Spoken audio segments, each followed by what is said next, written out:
Hey guys, welcome back to the Bruce Williams channel. On my wrist today is the Cartier Tank Solo XL on the bracelet. Really cool watch. In fact, I'm really proud of the video I did on it. I think it's one of my better watch videos that I've done to date. So if you're interested, go ahead and check it out. But in this video, I'd like to give a few thoughts about the new release from Christopher Ward, which is the C60 Concept. Now, one of my viewers, Cliff in New York, he pre-ordered this watch. He's waiting for it to arrive. It has since sold out. The pre-order has closed, and he wants to know my opinion on the release. And I will say this, Cliff, please don't be swayed by my opinion, good or bad. You know, you're in this hobby for yourself. And let me reference my notes. Cliff wears Omega, Breitling, Oris, Zenith, Zen, and Fortis. He's not a stranger to the skeletonized or open work type release. We have the same, Zenith Defy Classic 41 open work dial. And so he's really looking forward to this C60 to arrive. And so I'm going to give my thoughts and let me know what you guys think of this release. And am I off base? Am I snobbish? Am I overly positive? Give me a grade in the comment section here. Let's start with the details. We have 42 millimeters of diameter, grade 2 titanium. We have 49.3 in overall lug-to-lug dimension with a 15.6 overall case height. Now that sounds nominally a little tall, especially for a watch that really carries no complication other than a crazy power reserve of 120 hours or 10 days. That's a long time to have your watch running. It is a certified chronometer, but a 15.6, that sounds tall. And I would have to see this in person. I know it's grade 2 titanium, so maybe it melds on wrist pretty well. But it does sound pretty tall. 22 millimeter lugs, 300 meters of water resistance. The overall weight on the bracelet is 131 grams.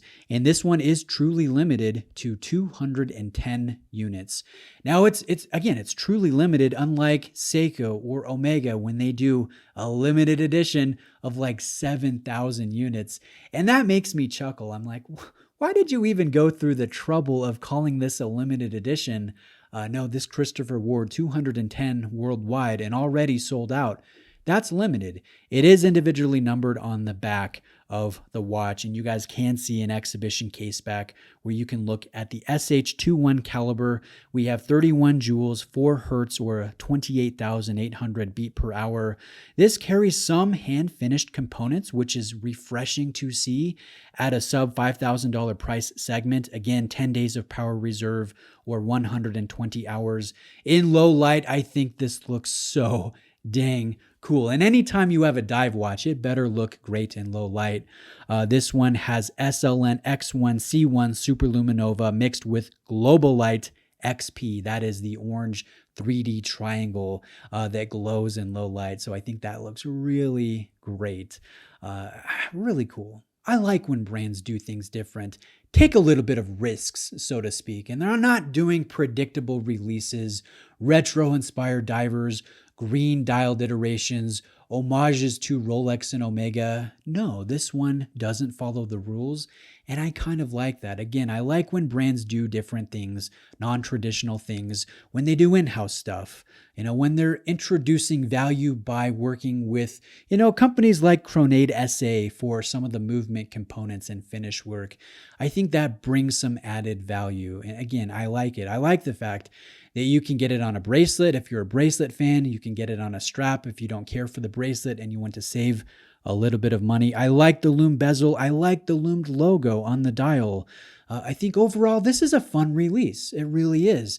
But is it strong? Is it just different for the sake of being different? Or, is there some real general appeal here? I guess you'll have to look in the comment section to think, to see what some of other watch enthusiasts think about this. But I think overall, yeah, this is strong. This looks good. I'm excited for you, Cliff. But here's the thing. Here's where I might struggle a little bit. You ask for my opinion. I'm not going to hold back. At the end of the day, who cares what I think? Who cares what strangers on the internet think? Or if you go to a local Red Bar event and you meet another watch enthusiast, who cares what they think about what you do with your collection, with your wrist, with your watch rotation. So if you like this C60, obviously you did enough to purchase one. I hope you enjoy it alongside your Zenith and your German watches and your Oris and your Breitling, and your Omega. So really take my opinions with a grain of salt, but let me tell you what I personally struggle with. And I don't think I'm alone here.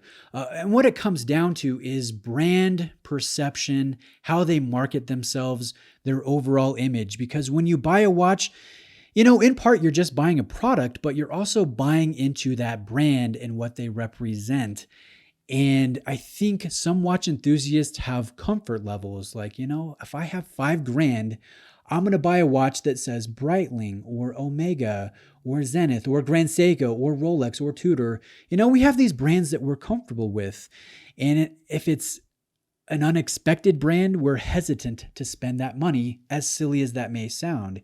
I was first exposed to this, I think, with Seiko fans, moaning and groaning about a $2,000 Marine Master years ago. They were saying, if I'm buying $2,000 worth of Seiko products, it better say Grand Seiko on the dial. And I remember thinking, the watch is awesome on its own. Does it need to say Grand Seiko, or is it actually cooler if it's one of those bespoke Seikos? I guess there's two schools of thought there. But when I think of Christopher Ward, I think of, $600 to $1,000 priced dive watches. The C60 Trident really is their bread and butter, and generally they're selling for under $1,000. Christopher Ward has conditioned their consumer base to wait for sales, wait for those discount codes, those coupons that come in their publication. And I go on their website and I see some cool products, but I'm also seeing, payments as low as $120 or, $55. I look at those things and I'm like, am I buying a $4.6 thousand bespoke unit, or am I kind of buying in to a brand in an identity crisis, for lack of a better term? When I first bought a Christopher Ward, I think it was the third generation prior, their imaging, their logo, and I liked it. I didn't think there was anything wrong with it. And then when they changed it, I thought, I don't know if it's really a great improvement. And then they changed it again. And I'm like, I don't like that. I don't like them taking Christopher Ward and making, just basic font and moving it to the 9 o'clock position on the dial. It kind of looks like a fashion brand. And I wonder, I'm like, is Christopher Ward, are they trying to be a mainstream brand? Are they an indie brand? Are they a micro brand? Like, what are they? Are they a fashion watch brand? They're kind of marketing themselves like a fashion watch brand. When they made that logo change, I was a little bit disappointed. As silly as that sounds, what's the difference if the logo's at the 12 or at the 9? It's those little differences that can be deal breakers for the most enthusiastic among us, which are us watch enthusiasts. So I was like, you know what? Just give it a couple years. They'll rebrand again, and I won't have to, groan and moan about a silly, insignificant detail.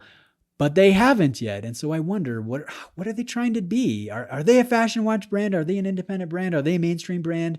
What are they trying to appeal to Kenneth Cole customers, Michael Kors customers? Christopher Ward, is that the new bespoke fashion watch brand that's a little bit nicer than, Michael Kors and Invicta and other fashion watch brands? I'm not sure. So because of their brand image, because of their identity, to me, I guess it doesn't really matter if you have a 5-year warranty, which is great, or a good customer service, because I'm buying into your brand. I'm buying into the image, and I'm not sure that there is a clear image. I don't see it, at least. So I guess you could say I'm in two minds about this. I like the release. I like the C60 concept. I'd love to review one. But the brand as a whole, am I confident in their direction? Do I like what they're doing on the whole? I would say no. So, where do I stand? I guess you could say I like the watch. I'm not tempted to purchase the watch, but I hope you enjoy the watch. I hope you're not swayed by my opinion here. I hope you enjoy it for however long you have it alongside your Zenith and your German watches and your Swiss brands. So that's my opinion there. I'm going to leave you guys with one thing. I think the biggest competition to the C60 concept is the Oris Pro Pilot X. It's another titanium watch with a ridiculously long power reserve. That one does have the power reserve indicator on the dial, and the retail price, I believe, is quite a bit more than the Christopher Ward.